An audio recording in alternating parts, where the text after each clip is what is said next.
ಪ್ರಿಯ ವೀಕ್ಷಕರಿಗೆ ಶರಣಾರ್ಥಿ.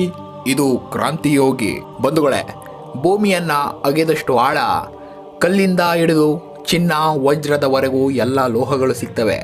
ಹಾಗೆ ಭಾರತದಲ್ಲಿ ಕೆಲವು ಮಸೀದಿಗಳನ್ನು ಅಗೆದರೆ ಮಂದಿರಗಳು ಕಾಣಸಿಗುತ್ತವೆ. ಬಾಬರಿ ಮಸೀದಿಯನ್ನ ಅಗಿದಿದ್ದಕ್ಕೆ ಅಲ್ಲಿ ರಾಮ ಮಂದಿರದ ಕುರುಹುಗಳು ಸಿಕ್ಕಿದವು. ಹಾಗೆ ನೂತನ ರಾಮ ಮಂದಿರವನ್ನು ನಿರ್ಮಿಸಲಾಯಿತು. ಕೆಲವು ದೊಡ್ಡ ದೊಡ್ಡ ಮಸೀದಿಗಳನ್ನು ಏನಾದರೂ ಅಗೆದರೆ ಪುರಾತನ ದೇವಸ್ಥಾನಗಳನ್ನು ಕಾಣ್ತೀವಿ. ಅದರಲ್ಲಿ ಕಾಶಿಯ ವಿಶ್ವನಾಥ ದೇವಸ್ಥಾನ ಒಂದು. ಹಾಗಾದರೆ ವಿಶ್ವನಾಥ ಮಂದಿರ ಇರೋದೆಲ್ಲಿ? ಆ ಮಸೀದಿಯನ್ನು ಹೇಗೆ ನಿರ್ಮಾಣ ಮಾಡಿದ್ರು? ಈ ವಿವಾದ ಹೇಗೆ ಶುರುವಾಯಿತು? ಶಿವ ಮಂದಿರ ವಾಪಸ್ ಸಿಗುತ್ತಾ ಅನ್ನೋ ಕುತೂಹಲಕಾರಿ ಸಂಗತಿಗಳನ್ನು ನಾವಿಲ್ಲಿ ತಿಳ್ಕೊಂಬರೋಣ. ಅದಕ್ಕೂ ಮುಂಚೆ ನೀವಿನ್ನು ನಮ್ಮ ಚಾನಲ್ಗೆ ಸಬ್ಸ್ಕ್ರೈಬ್ ಮಾಡಿಲ್ಲ ಅಂದರೆ ಕೂಡಲೇ ಮಾಡ್ಕೊಂಬಿಡಿ. ಹಾಗೆ ಬೆಲ್ ಬಾರಿಸಿ ಲೈಕ್ ಕೊಡಿಯೋದನ್ನು ಮರಿಬೇಡಿ. ಜ್ಞಾನವಾಪಿ ಮಸೀದಿ ಇದು ಉತ್ತರ ಪ್ರದೇಶದ ಬನಾರಸ್ನಲ್ಲಿದೆ. 1669ರಲ್ಲಿ ಮೊಘಲ ವಂಶದ ರಾಜ ಔರಂಗಜೇಬ ವಿಶ್ವೇಶ್ವರ ಮಂದಿರವನ್ನು ಕೆಡವಿ ಈ ಮಸೀದಿಯನ್ನು ಕಟ್ತಾನೆ. ಹೀಗೆ ಕೆಡವಲಾದ ದೇವಾಲಯದ ಮೂಲ ಗೋಡೆ ಇಂದಿಗೂ ಮಸೀದಿಯಲ್ಲಿ ನೋಡಬಹುದಂತೆ. 1991ರಲ್ಲೇ ಅರ್ಚಕರಿಂದ ಶುರುವಾದ ಈ ವಿವಾದ ವಾರಣಾಸಿಯ ನ್ಯಾಯಾಲಯಕ್ಕೆ ಕಾಲಿಟ್ಟಿತು. ಇಲ್ಲಿಯವರೆಗೂ ಅನೇಕ ಸರ್ವೆಗಳು, ವಿಚಾರಣೆಗಳು ನಡೆದವು. ಅಲಹಾಬಾದ್ನ ಹೈಕೋರ್ಟ್ ಇದಕ್ಕೆ 22 ವರ್ಷಗಳ ಕಾಲ ತಡೆಯಾಜ್ಞೆ ನೀಡಿತ್ತು. ಆದರೆ ಅರ್ಜಿದಾರರು ವಾರಣಾಸಿಯ ನ್ಯಾಯಾಲಯದಲ್ಲಿ ಅರ್ಜಿಯನ್ನು ಸಲ್ಲಿಸುತ್ತಾರೆ.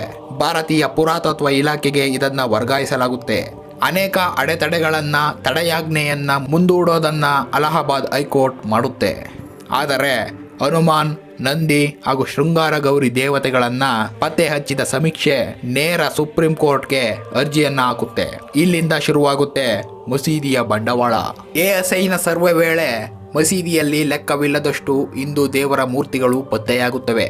ಹಾಗೆ ಅವುಗಳ ಧ್ವಂಸ ಮಾಡಲಾಗಿದೆ. ಕೆಲವು ಗೋಡೆಗಳನ್ನು ಸಿಮೆಂಟ್ನಲ್ಲಿ ಮುಚ್ಚಲಾಗಿದ್ದು ಅಲ್ಲಲ್ಲಿ ಪ್ರಾಣಿ ಪಕ್ಷಿಗಳ ಕೆತ್ತನೆಯನ್ನ ಸಾಕ್ಷಿ ಸಮೇತ ಸೆರೆ ಹಿಡಿಯಲಾಗಿದೆ. ಮಸೀದಿಯ ಒಂದು ರೂಮ್ನ ಫಲಕವೊಂದರಲ್ಲಿ ಔರಂಗಜೇಬ್ನ ಲಿಪಿಗಳು ಸಿಕ್ಕಿದ್ದು ಅವನ ಕಾಲದಲ್ಲಿ ಮಸೀದಿ ನಿರ್ಮಾಣವಾಗಿದೆ ಎಂಬ ಸಾಕ್ಷಿ ದೊರೆತಿದೆ. ಹಾಗೆ ಶಿವಲಿಂಗ ಕೂಡ ಪತ್ತೆಯಾಗಿದೆಯಂತೆ. ಕನ್ನಡ, ತೆಲುಗು, ದೇವನಾಗರಿ ಭಾಷೆಗಳ ಶಿಲಾಶಾಸನಗಳು ಕೂಡ ಈ ಮಸೀದಿಯಲ್ಲಿ ಪತ್ತೆಯಾಗಿವೆಯಂತೆ. ಜ್ಞಾನವಾಪಿಯ ಸರ್ವೆ ಎಲ್ಲಿಯೂ ಬಹಿರಂಗವಾಗಬಾರದು ಎಂದು ಕೋರ್ಟ್ ಹೇಳಿಲ್ಲದ ಕಾರಣ ವಿಷಯ ಇಡೀ ದೇಶದಲ್ಲೆಲ್ಲ ಹರಿದಾಡ್ತಿದೆ. ಈ ಮಸೀದಿಯ ಹೆಸರು ಜ್ಞಾನವಾಪಿ. ಈ ಹೆಸರನ್ನ ಕೇಳಿದ್ರೆ ಇದು ಹಿಂದೂಗಳಿಗೆ ಸಂಬಂಧಿಸಿದ ಹೆಸರು ಅಂತ ಅನುಮಾನ ಬರೋದು ಸುಳ್ಳಲ್ಲ. ಮಸೀದಿಯ ಈ ಜ್ಞಾನವಾಪಿ ಹೆಸರನ್ನ ಜ್ಞಾನದ ಬಾವಿ ಎಂಬುದರಿಂದ ಪಡೆಯಲಾಗಿದೆಯಂತೆ. ಮಸೀದಿಯ ಪಕ್ಕದಲ್ಲಿ ಒಂದು ಬಾವಿ ಇದ್ದು ಆ ಬಾವಿ ಒಳಗೆ ಶಿವನ ಲಿಂಗ ದೊರೆತಿದೆಯಂತೆ. ಇನ್ನು ಹಿಂದೂ ಪರ ವಕೀಲ ವಿಷ್ಣು ಶಂಕರ ಜೈನ್ ಹೇಳಿದ ಪ್ರಕಾರ ಗೆಲುವು ಮಂದಿರದ ಪರ ಬರುವುದರಲ್ಲಿದೆ. ಎಲ್ಲ ಸಾಕ್ಷ್ಯಾಧಾರಗಳು ಮಂದಿರದ ಪರವಾಗಿಯೇ ಇವೆ ಎಂದು ಅವರು ಉಲ್ಲೇಖಿಸಿದ್ದಾರೆ. ಕಾವೇರಿಯಿಂದಮ ಗೋದಾವರಿವರ ಮಿರ್ದ ನಾಡದ ಕನ್ನಡದೋಳ್ ಅಂದರೆ ಕನ್ನಡ ಭಾಷೆ ಕಾವೇರಿ ನದಿಯಿಂದ ಹಿಡಿದು ಗೋದಾವರಿ ನದಿಯವರೆಗೂ ಹಬ್ಬಿತ್ತು ಅನ್ನೋ ಸಾಹಿತ್ಯದಂತೆ ಇಲ್ಲಿ ಕನ್ನಡ ಭಾಷೆ ಬರೀ ಗೋದಾವರಿಗಲ್ಲ ಕಾಶಿಯವರೆಗೂ ಹಬ್ಬಿತ್ತು ಅಂತ ಜ್ಞಾನವಾಪಿ ಮಸೀದಿಯೇ ಹೇಳ್ತಾ ಇದೆ. ಈ ಹಿಂದೆ ಕರ್ನಾಟಕವನ್ನು ಆಳಿದ ಹೊಯ್ಸಳರು, ಚಾಲುಕ್ಯರು, ವಿಜಯನಗರದ ಅರಸರು ಹೊರ ರಾಜ್ಯಗಳ ದೇವಾಲಯಗಳಿಗೆ ಅನೇಕ ರೀತಿಯ ದಾನಗಳನ್ನು ನೀಡಿದ್ದರು. ಆ ಕನ್ನಡದ ಶಾಸನ ಅದೇ ಇರಬಹುದೆಂದು ಚರ್ಚೆ ನಡೆಯುತ್ತಿದೆ.